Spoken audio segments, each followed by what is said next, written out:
बच्चों, आज हम ल्हासा की ओर पाठ के अभ्यास प्रश्नोत्तर करते हैं। इस पाठ का पहला प्रश्न है, थोगला के पहले के आखिरी गांव पहुंचने पर भिखमंगे के वेश में होने के बावजूद लेखक को ठहरने के लिए उचित स्थान मिला, जबकि दूसरी यात्रा के समय भद्र वेश भी उन्हें उचित स्थान नहीं दिला सका। क्यों? बच्चों, भद्र वेश का अर्थ होता है सज्जन वेशभूषा। इसका उत्तर है, थोडला के पहले के आखिरी गांव में पहली यात्रा के दौरान लेखक को भिखमंगे के वेश में ठहरने के लिए जगह मिली, क्योंकि सुमति की जान पहचान के लोग गांव में थे और भिखमंगों को उस समय सहानुभूति मिलती थी। और दूसरी यात्रा में भद्र वेश में होने के बावजूद लोगों की मनोवृत्ति बदल चुकी थी, क्योंकि होता क्या है कि शाम के समय वहाँ लोग छंग पीने के कारण अपने होशो हवास खो देते हैं, जिससे वे मेहमान नवाजी नहीं कर पाते और लेखक को उस समय सबसे गरीब झोपड़ी में ठहरना पड़ा था। इस पाठ का दूसरा अभ्यास प्रश्न है, उस समय के तिब्बत में हथियार का कानून न रहने के कारण यात्रियों को किस प्रकार का भय बना रहता था? इस प्रश्न का उत्तर है, उस समय के तिब्बत में हथियार का कानून न होने के कारण लोग पिस्तौल बंदूक लिए घूमते रहते थे। यात्रियों को डाकुओं का भय बना रहता था। डाकू पहले व्यक्ति को मार डालते थे और बाद में देखते थे कि उसके पास पैसा है या नहीं। उस समय लोग बिना झिझक हमला कर सकते थे और डाकुओं के लिए निर्जन स्थानों में हत्या कर देना आसान था, क्योंकि वहां कोई गवाह या सुरक्षा नहीं थी।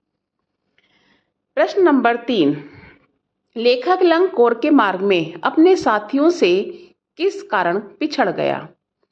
इस प्रश्न का उत्तर है, लेखक को जो घोड़ा मिला था वह बहुत सुस्त था और आगे चलकर दो रास्ते दिखाई देने पर लेखक ने बाएं रास्ते को चुन लिया, जो कि गलत था। और वहां से लगभग 1.5 मील चलने पर ज्ञात हुआ कि लंगकोर का रास्ता दाहिने वाला था। वे वापस लौटकर दाहिने रास्ते की ओर तरफ चले। इस कारण से लेखक लंगकोर के मार्ग में अपने साथियों से पिछड़ गए। प्रश्न नंबर 4, लेखक ने शेखर बिहार में सुमति को उनके यजमानों के पास जाने से रोका, परंतु दूसरी बार रोकने का प्रयास क्यों नहीं किया? इस प्रश्न का उत्तर है, लेखक ने दूसरी बार सुमति को रोकने का प्रयास इसलिए नहीं किया क्योंकि उन्हें वहां एक मंदिर में कंजूर की बुद्ध वचन अनुवादित 103 पोथियां मिल गईं और वे उन पोथियों को पढ़ना चाहते थे। जब तक लेखक इन पोथियों को पढ़कर पूरा करते, तब तक सुमति वापस आ जाएगा। ऐसा सोचकर लेखक ने सुमति को जाने की अनुमति दे दी। प्रश्न नंबर 5, अपनी यात्रा के दौरान लेखक को किन किन कठिनाइयों का सामना करना पड़ा? इस प्रश्न का उत्तर है, लेखक को निम्नलिखित कठिनाइयों का सामना करना पड़ा था। पहला पॉइंट है, हथियार संबंधी कानून न होने के कारण हमेशा डर के साए में रहना पड़ा। पॉइंट 2, भरिया अर्थात भार वाहक न मिलने पर अपना सामान खुद उठाना पड़ा।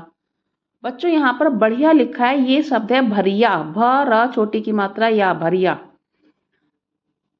थर्ड पॉइंट है, सुस्त घोड़ा मिलने के कारण और रास्ता भटकने के कारण काफी परेशानी उठानी पड़ी। पॉइंट 4 है, तिब्बत के अजीबोगरीब मौसम को झेलना पड़ा। सामने से कड़कड़ाती धूप और पीछे से चिलचिलाती ठंड का सामना करना पड़ा। और पॉइंट 5 है, भिखारी के वेश में तिब्बत यात्रा करनी पड़ी। प्रश्न नंबर 6, प्रस्तुत यात्रा वृतांत के आधार पर बताइए कि उस समय का तिब्बती समाज कैसा था। इस प्रश्न का उत्तर है, उस समय के तिब्बती समाज में जाति पाति छुआछूत नहीं था। न औरतें पर्दा किया करती थीं।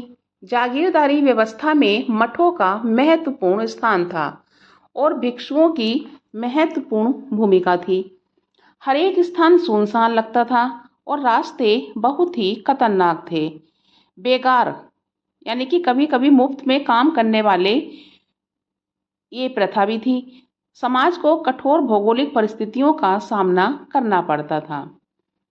अब प्रश्न आते हैं रचना और अभिव्यक्ति के। रचना अभिव्यक्ति का जो पहला प्रश्न है इसमें है अभ्यास के अनुसार प्रश्न नंबर 8 है, सुमति के यजमान और अन्य परिचित लोग लगभग हर गांव में मिले। इस आधार पर आप सुमति के व्यक्तित्व की किन विशेषताओं का चित्रण कर सकते हैं। यानी कि इस प्रश्न में सुमति की चारित्रिक विशेषताएं बतानी है। सुमति एक मंगोल भिक्षु थे। वे धार्मिक और आध्यात्मिक थे। वह जिस किसी भी स्थान पर जाते थे यजमानों से मिलने जाते थे। मिलनसार होने के साथ साथ वे हमेशा लोगों की मदद करने के लिए भी तैयार रहते थे। सुमति से मित्रता होने के कारण लेखक को भी ठहरने का स्थान मिल गया। वह सुरक्षित महसूस भी करते थे क्योंकि सुमति को तिब्बत के हर एक स्थान का अच्छा खासा ज्ञान था। क्वेश्चन नंबर 9, हालांकि उस समय मेरा भेष ऐसा नहीं था कि उन्हें कुछ भी ख्याल करना चाहिए था। उक्त कथन के अनुसार हमारे आचार व्यवहार के तरीके वेशभूषा के आधार पर तय होते हैं।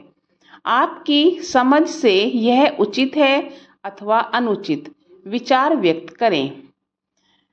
इस प्रश्न का उत्तर है हमारे आचार व्यवहार के तरीके वेशभूषा के आधार पर तय होना एक सामाजिक सोच है जिसे उचित नहीं ठहराया जा सकता। वेशभूषा किसी व्यक्ति की सामाजिक या आर्थिक स्थिति, उसके व्यवसाय या व्यक्तिगत पसंद को बता सकता है, लेकिन यह उसके चरित्र, योग्यता या नैतिकता को नहीं। वेशभूषा के आधार पर व्यवहार करने से भेदभाव और असमानता को बढ़ावा मिलता है।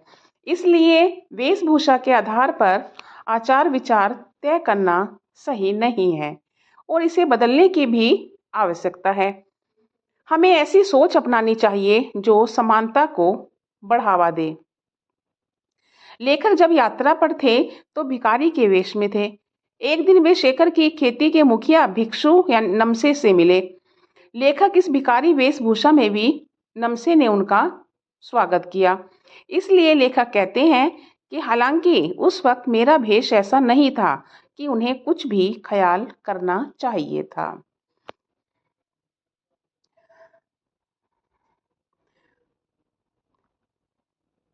प्रश्न नंबर 10, यात्रा वृतांत के आधार पर तिब्बत की भौगोलिक स्थिति का शब्द चित्र प्रस्तुत करें।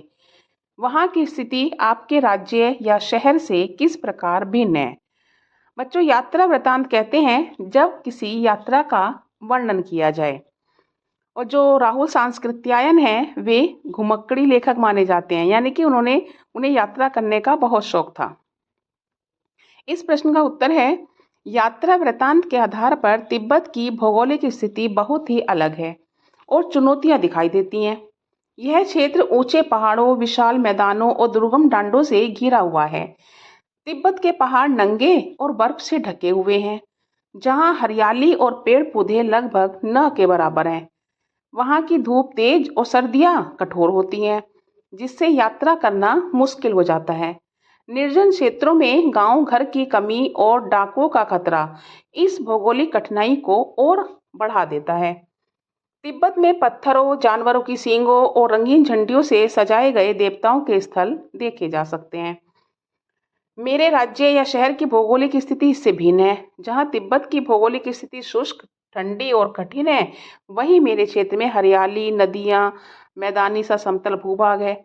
यहाँ की जलवायु अनुकूल है और यात्रा के लिए बुनियादी सुविधाएं भी आसानी से उपलब्ध होती हैं। तिब्बत की तुलना में मेरे क्षेत्र में जीवन सरल और चीजें उपलब्ध हैं।